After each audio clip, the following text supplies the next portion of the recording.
Hello and welcome. Today we'll show you how to create graphs, and interpolation is first. Select the interpolate option from the menu, enter the number of points that you want to use and enter the points one by one.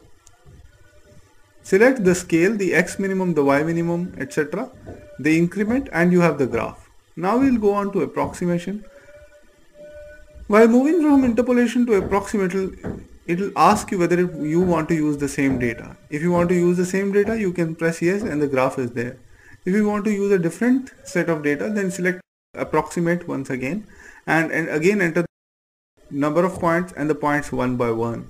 The difference between interpolation and approximation is that for interpolation, the graph will pass through all the points, and for approximation, the graph will pass close through all the points. It may not necessarily go through all the points. Again, you enter the x minimum, the x maximum, the y minimum, the y maximum. This is for the scale. And again, you can go back to interpolation and there's the graph. Now we'll go on to the draw function mode, where you can create graphs for functions. You select the draw function option from the menu and enter the function using x as the variable.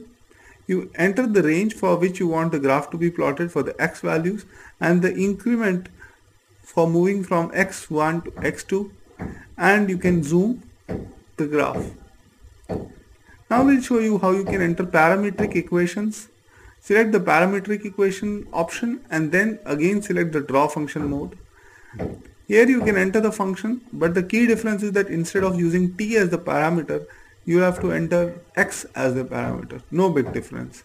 Again, enter the x for which the graph should be actually plotted and the range for the scale to be shown on the graph. Various options are now being shown: the flip axis, the join points, and so on and so forth. Finally, you can save the graphs as a bitmap by pressing the save bitmap option. Thank you. Singwithc.org